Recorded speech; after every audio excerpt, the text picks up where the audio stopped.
Past Lives is a 2023 film about reflection. Now, online, you might read that it's a film about romance or drama, and these are just genres that are stapled onto the film so that the average moviegoer can just like file the movie away as being of that type. But if you actually watch the film, it is not really about either of these things. Romance is basically nowhere to be seen except for one scene, and there is virtually no drama whatsoever, despite there being this competition for love. But there really isn't a competition. It's more of just a coming to terms with reality kind of situation. So this film is phenomenal. A24, so you know it's fucking Kino. So let's get into it. What's so good about this film? I'm going to go over two scenes so you understand, but I got to get a little bit of context. Okay, so we have Hae Sung, who is a young, like 12-year-old boy, and he has the fancy for Nora. At that time, her name is Na Young, but her American name is Nora because her family is moving away to America because, quote, Koreans don't win Nobel Prizes, and their family has these aspirations to win a Nobel Prize, somebody in the family or whatever, right? So they want to move to America to give themselves better odds to be accomplished Koreans, essentially. So her mom recognizes this and then sets up like a little play date for Nora and Hae Sung because she wants her to have positive memories before she goes to America. And she recognizes that, you know, they kind of like each other, or at the very least, they're together a lot, right? So they have a little date and it's cute. And then they separate for like 12 years. They don't see each other. They both grow up to be new people. So they're about 24, I think, or is it 6? I don't know. We time skip ahead, and Hae Sung is doing military service, and Nora is working as a writer, either like in college or like immediately after graduating, something like that. And Hae Sung reaches out on her dad's like movie page or something like that, and they reconnect. So before they have their first like Skype conversation, Nora comes into her apartment. We watch her go there, and she's kind of giddy. And we see this mirror. And so she's in this apartment where it's like the bathroom and kitchen are all, it's like a super studio apartment, it looks like. And she has like this kitchen sink, or not a kitchen sink, it's a bathroom sink. And the mirror is there. And on the wall, we can see reflected phone, wallet, keys. So she has a mirror. She checks herself before she gets on the Skype date. The mirror reflects phone, wallet, keys, and the mirror is behind her in orientation to the camera. So we have the camera, we have Nora, and then we have the mirror behind her. Remember that. Okay, so the next time the characters meet up, there's another time skip, and they meet up again in New York City, and it's Hae Sung's turn. So Hae Sung checks his reflection in a pool. The pool is obviously like our pond anyway, and the pond is below him. The pond is a bit overgrown with vegetation, and it's just there, and he's like kind of has to struggle to look into it, but it's there. Okay, so I think how these characters check their reflection reveals a lot in terms of their internal feelings about this relationship and what it means for them. So for Nora, her reflection piece is a mirror. A mirror is a practical device that we use to check our physical appearance, to make sure that we are presenting ourselves the way we want to the world. And to emphasize this, the mirror reflects 3 words: phone, wallet, keys. These are practical reminders that Nora needs to remind herself of consistently so she doesn't leave home without them. Okay? But it also gives a sense that the mirror is behind Nora. So that tells us that these reflections, these things regarding this relationship are behind her. The relationship itself was practically useful because she was a crybaby, because she would be upset about, you know, doing bad on a test. I think she only ever did bad on a test compared to Hae Sung one time, or like doing bad in like anything. Like anytime that she didn't accomplish her goals, she was upset, and Hae Sung had to, just coddle her or take care of her or whatever, right? That was her relationship to Hae Sung from her perspective. It was a practical relationship that had practical benefits, and that's about it. And then now we move to Hae Sung.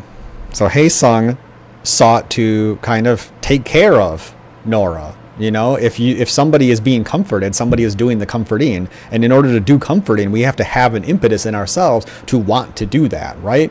So that's why Hae Sung looks down into a pond. For him, it was always there, and it's always going to be there.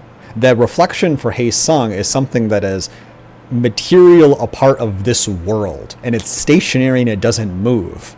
I think that's a very important thing to note, is that for Nora, the mirror that she checks herself in is looks like she could just take it off the damn wall, right? And we can check ourselves in a mirror anywhere. But for a pond, you can't take a pond with you. And it's the same thing, right? Nora left Korea, but he still had his feelings for her in Korea, right? That's stationary. It stays there, right? The pond sits where it is, right? So also the pond is overgrown, right? So like, even though other things have happened that kind of change your ability to reflect on a relationship, you know, there's like, you know, vegetation and shit in the pond that makes it harder to see the reflections because you've had other relationships that kind of change your reflections towards that relationship that you're thinking of way back, but it's still there. So I think it's like borderline, I don't know if it's accidental genius or true genius, but I think it's kind of accidental genius, because also think about it too. So the mirror is behind Nora, and we're in front of Nora looking at her talking to Hae Sung on Skype. In this situation for Hae Sung, the camera is here, the pond is here. We get a shot of the pond and the vegetation, and then Hae Sung is on the other side of it. So for him, the reflection of this relationship is on the forefront of his mind. It's something that he is looking forward to. It's in front of him. And it literally is in front of him because he looks down into it in front of him. But also, Nora comes around the bend and meets him over there in front of like this situation. Like he doesn't need to look past something. These memories, these reflections of this relationship are not in the past for him. There's something that like have driven him to keep, you know, just wanting to see this girl that he loved when he was fucking 12 for 24 years. And how they show the moments before this connection, I think just subtly displays so much that it is such a genius execution. This movie is so fucking good. Holy shit. I haven't even gotten into it. But that's the standout bit of the movie. That's the standout bit. Holy God. I will say one criticism is Hae Sung is a very subtle character. I would, if I'm being really critical, he's boring. He's boring, but I might just not understand Korean culture enough to like understand the appeal. I mean, he's obviously an attractive guy, and Nora identifies things that she finds attractive about him is that he's like just kind of like masculine, but she doesn't really explain what that means. And there's clearly a different kind of masculinity I think that she's identifying, because a 12-year-old boy is not masculine.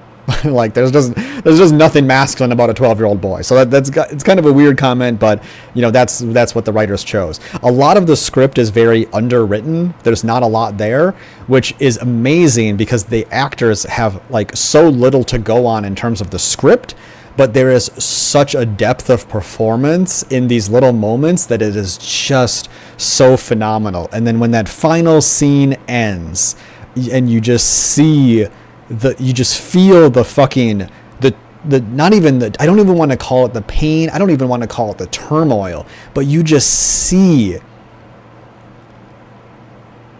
the feelings. That's just really all I could say.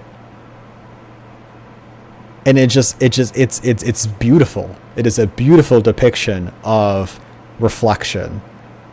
Like there is really no drama. There's one romance scene where Nora is talking to this man that she meets at a writer's retreat, and she talks about the story of Inyun, I think, which is like the idea of past lives, that like, I brush somebody's arm and I tell them, I felt the history of 8,000 past lives, like we need to be together, it's destiny. And when they're talking, he's like, do you believe in this? And she's like, that's just something Koreans say to seduce somebody. And then she just like looks at him and gives him the look. And I was like, this is the hottest scene I've ever seen. This is amazing. This is some hot shit. That was awesome. That was a great way to show the development of that relationship. That was pure fucking Kino. Holy shit. And I also like it too because it shows a woman with sexual agency, which is like just so fucking rare in these modern times. Like, so that was hot as shit. That was hot as shit. But yeah, it never falls into like stupid, like, oh my god, love triangle. It never falls into like, oh no, third act, like we gotta break up the relationship so that maybe they will, they won't, they kind of thing. It's never really even in the cards. You're just watching two people who never got a chance just pretend for an afternoon or two. And it's not even sad. It's just like a beautiful depiction of like what could be, a beautiful kind of like going down memory lane, or like kind of considering other paths in life. And there is like a brief moment near the end of the film where it looks like something will happen, and there's a little bit to chew in on too, because when they first meet or something, Nora hugs him. Oh yeah, Nora hugs Hae Sung, and then there's this like moment where you don't know what's going to happen, but you know what the characters are feeling, even though they haven't really talked about it much. So it's just, I don't know, it's a very subtle film. A lot of the story is told in the cinematography, and let me tell you, you basically watch the movie for like about an hour, and then when you see these two characters finally meet up, it is some of the greatest long shots of all time, because this movie does not have shot reverse shots. You know, if you don't know what a shot reverse shot is, you have like, okay, like here we go. Here we got two characters right here, okay? You got these two characters. And you got the camera is like, you're looking over the shoulder of this character, you're looking over the shoulder of this character, and you don't cross the 180 line because it fucks everything up for the orientation for the audience, right? This film does not have shot reverse shots. Every shot with Nora and Hae Sung are these long shots where you're just sitting there and they're fucking reading the script, and they're just moseying through, and you're just seeing their performances, and it is a long take shot. You are watching 30-second plus shots. The camera is tracking the actors as they move. They found phenomenal settings for these shots to take place. I could not believe some of the shots that they got. They are so beautiful. They are so phenomenal. If you just want to see long take shots of actors just acting and having the breadth of time to perform, holy God. I cannot say this enough. Just holy fucking God. If you like cinema, you need to watch the fucking movie, because half the movie is told to you through the language of the filmmaking, and not necessarily the script or the acting. But the acting is good too. So holy shit. I would say it's like a 9.5 out of 10, or like just it is close to like a perfect movie for what it is imaginable. Yeah, that's just what I would say. Just holy shit.